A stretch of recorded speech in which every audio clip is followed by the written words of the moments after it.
À toutes et tous, c'est les actions furieuses de ce lundi. Comme d'habitude, cette vidéo est uniquement à but pédagogique. Je partage simplement mes propres avis et réflexions.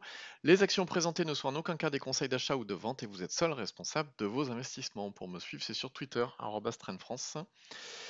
Et donc, sans plus attendre, la citation du jour. Si vous ne trouvez pas le moyen de gagner de l'argent pendant que vous dormez, vous travaillerez toute votre vie. C'est de Warren Buffett.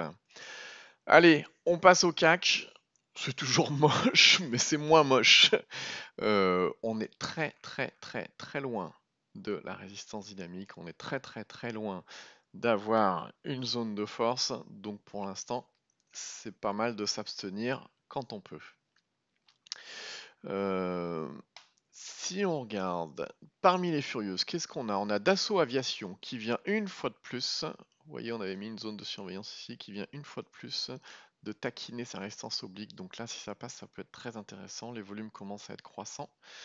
À surveiller, on a également Elia Group. Elia Group, pareil, on a une oblique baissière au-dessus de la tête. Je vous avais dit ce week-end qu'on l'affinerait avec les journées à venir. On attend encore de l'affiner. Pour l'instant, on n'a que 2 points de contact. Je pense qu'on peut patienter un petit peu.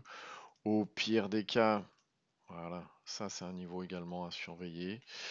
Donc voilà, je vous le redis pas à chaque fois, mais la majorité des valeurs, voire même toutes les valeurs qu'on surveille, sont toutes en zone de force dans toutes les unités de temps. Zone de force, c'est cette zone bleue turquoise qu'il y a sur l'indicateur extra trend qui indique qu'on a de fortes probabilités haussières. Donc voilà, hop, ça c'est Eli. Qu'est-ce qu'on a d'autre? On a Eramet, plus 13,12 aujourd'hui, magnifique, qui continue depuis sa lancée, on la surveille depuis très longtemps, puisque ce qu'on surveillait au tout départ, c'était un scénario avec un point d'entrée avant la cassure de la résistance dynamique qu'on a ici. C'est ce qu'on retrouve ici, là, voilà. On a également Euronav qui casse ses plus hauts, plus 6,51.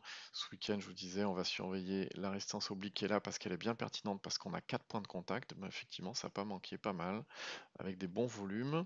On a également Galp Energy. Alors, Galp Energia, ce que je vous disais ce week-end, c'était que pour l'instant, je voyais pas de point d'entrée. Et effectivement, vu la volatilité qu'il y a eu à la baisse et à la hausse, euh, pour moi, il n'y en avait pas. C'est compliqué. Quand c'est très volatile comme ça, vaut mieux s'abstenir. Alors, sur Galp, ce qu'on surveillait, alors néanmoins, on la surveille depuis un moment, hein. Si vous êtes rentré depuis la cassure qu'on surveillait là, vous êtes tranquille avec ce qui se passe là.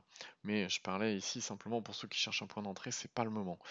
En revanche, effectivement, on l'a surveillé là, puisque si on se met en mensuel, ce qu'on guettait, c'était un point d'entrée pour jouer la cassure de résistance dynamique et de ce niveau ici. C'est ce qu'on a fait. Donc voilà. On a également GTT, pareil, qui continue tranquillement depuis les points de cassure qu'on surveillait. GTT, on suit scénario, pareil, c'est semaine mensuelle, c'est tout bullish, c'est tout en pleine zone de force. Morel et Prom, alors Morel et Prom, je vous rappelle, ce qu'on cherchait, c'était la cassure de la résistance dynamique là. On avait déjà une zone de force déclenchée, donc on descendait dans les unités inférieures pour pouvoir anticiper. On va se mettre en journalier pour pouvoir anticiper la cassure. C'est ce qu'on a fait ici sur la première cassure qu'il y a eu là. Il y avait également un deuxième point d'entrée ici, et puis derrière là c'est du bon climax avec du volume. D'ailleurs faire attention les jours qui viennent, là c'est quand même bien étiré. Euh, Prise de profit partiel, ça peut être intéressant quand même. Alors aussi pareil, ce qui était intéressant sur aussi, on guettait. Alors la cassure de ce niveau-là, mais surtout en semaine, on a commencé à prendre du signal anticipé avec la cassure de l'oblique baissière qui était là, ça a été non sans mal, et puis la cassure de ce niveau-là, et puis là derrière effectivement on est bien parti, aussi c'est plutôt pas mal, aujourd'hui un gros gap, avec une sacrée mèche quand même, mais quand même gros gap qui nous permet de passer cette zone-là qu'on surveillait, qu'on avait entourée, la zone de cassure, et puis du volume hein, comme d'hab. On a également Thales, pareil, ce qu'on surveillait ce week-end, c'était l'oblique baissière qu'il y a là. Eh bien, pas manqué, ça a bien cassé avec du volume et on est pas mal. On a également cassé ce qu'on surveillait également après, les 111,20. Donc voilà ce qu'on a pour aujourd'hui, c'est plutôt pas mal. Si vous souhaitez télécharger l'indicateur Extra Trend, eh bien vous tapez Extra Trend dans Google ou alors vous allez sur le site indicators.net.